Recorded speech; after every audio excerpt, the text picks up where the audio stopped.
नमस्ते फ्रेंड्स। हम सभी होम मेकर्स अपने घर को ऑर्गेनाइज और क्लीन रखती हैं और साथ ही साथ डेकोरेट करने के भी नए नए तरीके निकालती रहती हैं। पर कभी कभी कुछ काम ऐसे हो जाते हैं जो काफ़ी ज़्यादा टाइम टेकिंग होते हैं। तो उसमें भी हम सभी स्मार्ट होम मेकर्स कोई ना कोई शॉर्टकट निकाल ही लेती हैं और कोशिश करती हैं कि कम से कम समय में अपने घर को ऑर्गेनाइज और क्लीन रख सकें। तो मैं भी आज आप लोगों के साथ कुछ ऐसे ही टिप्स शेयर करूंगी जिससे हमारा होम मेकिंग और ऑर्गेनाइजेशन का काम बड़ी ही आसानी से चलता रहे और हम पर किसी तरह का कोई बर्डन ना हो। अक्सर हमारे किचन में जिस भी कंटेनर में हमने चीनी या शक्कर रखी हुई है उसमें चींटियां आ जाती हैं।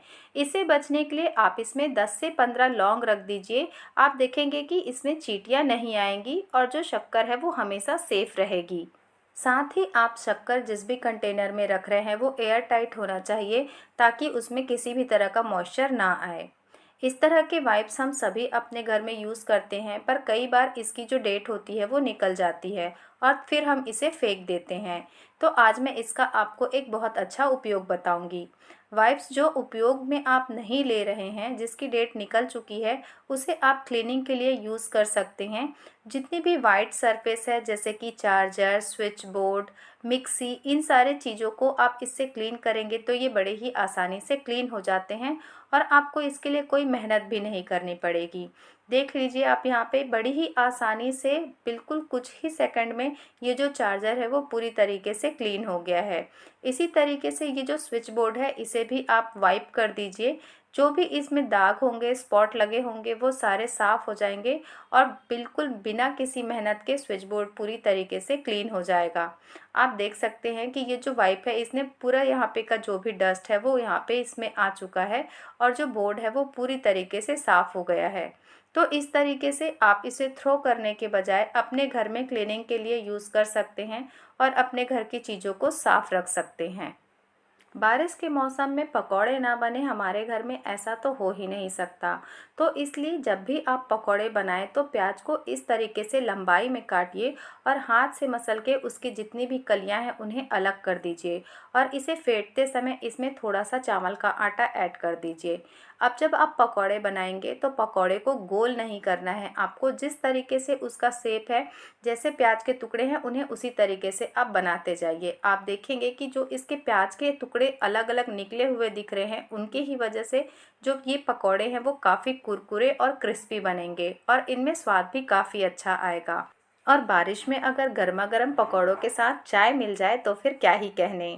आपके घर में कौन से पकौड़े ज़्यादा बनते हैं, प्याज के या किसी और चीज़ के? कमेंट में ज़रूर बताइएगा। और अगर आप लोग भी मेरी तरह प्लांट लवर हैं तो आप भी ज़रूर बारिश का इंतज़ार करते होंगे कि जैसे ही बारिश आएगी और हम नए काफ़ी सारे प्लांट अपने घर में लाएंगे और उन्हें ग्रो भी करेंगे।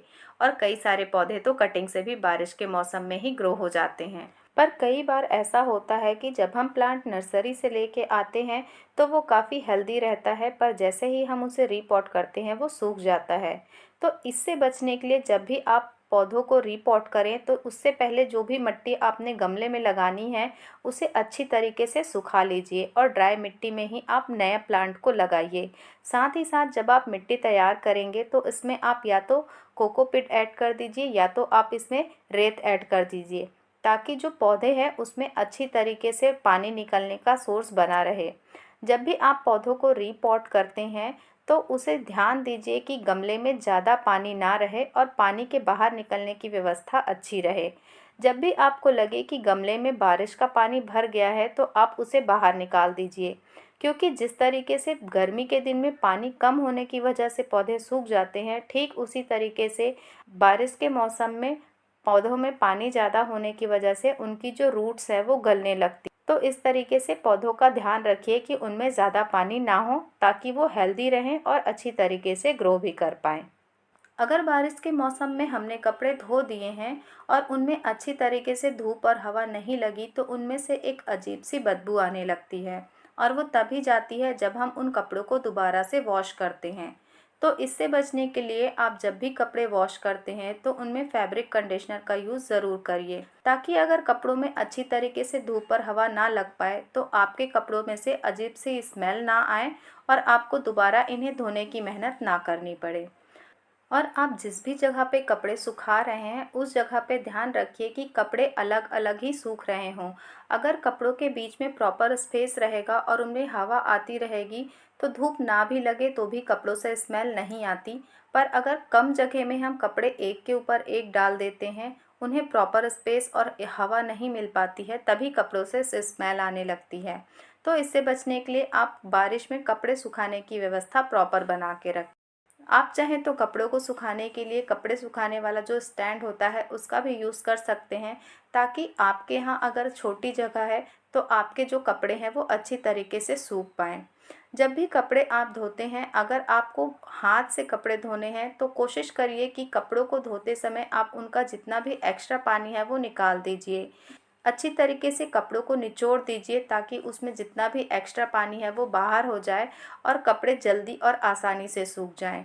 आप जिस भी कंटेनर में ग्रॉसरी फिल करके रखते हैं, जैसे कि चावल, आटा, दालें, इन्हें जब भी आप रिफ़िल करते हैं उससे पहले अच्छी तरीके से वॉश कर दीजिए, क्योंकि अगर इनके कोने में थोड़ी भी मॉइस्चर या नमी रह जाएगी तो आप जब इसमें दोबारा राशन फिल करके रखेंगे तो उसमें भी ख़राब होने का डर रहेगा। तो इससे बचने के लिए जिस भी कंटेनर में आप अपने घर में राशन रखते हैं उन्हें अच्छी तरीके से वॉश करिए और प्रॉपर उन्हें पोंछकर सुखा दीजिए।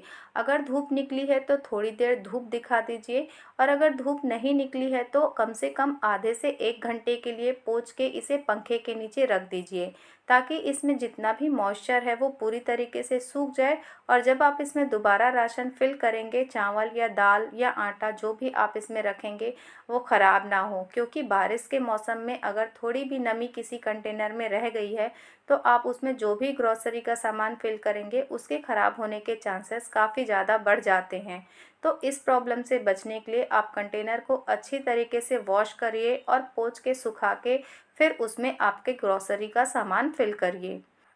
ऐसे एरिया जहाँ पे नमी ज़्यादा रहती है, जैसे कि किचन के सिंक के नीचे का एरिया या आपके घर में जो बाथरूम या वॉशिंग एरिया है, उस जगह पे आप देखेंगे कि छोटे छोटे कॉकरोचेस काफ़ी बढ़ जाते हैं।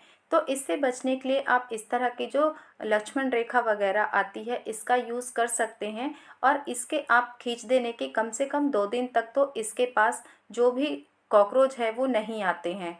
तो इस तरीके से आप कॉकरोचेस को कम करने के लिए इस ऑप्शन का उपयोग कर सकते हैं। बारिश में अपने किचन के काउंटर टॉप को ड्राई रखने की कोशिश करिए, ताकि यहाँ रखी हुई चीज़ों में कोई भी तरह की बैक्टीरिया या फंगस ना लगे। चाकू और छीलनी को भी आप पूरी तरीके से धोकर और सुखाकर रखिए, ताकि ये भी सेफ रहें और आपका किचन भी एक हेल्दी किचन बना रहे। तो ये थी कुछ छोटी मोटी जानकारी जिससे आप अपने घर को क्लीन और ऑर्गेनाइज रख सकते हैं। तो अगर आपको वीडियो में कोई भी चीज़ अच्छी लगी तो वीडियो को लाइक ज़रूर करिएगा, और हमारी फैमिली का हिस्सा बनने के लिए चैनल को सब्सक्राइब ज़रूर करिएगा। मिलते हैं एक और नई वीडियो के साथ, तब तक के लिए ओके फ्रेंड्स, बाय।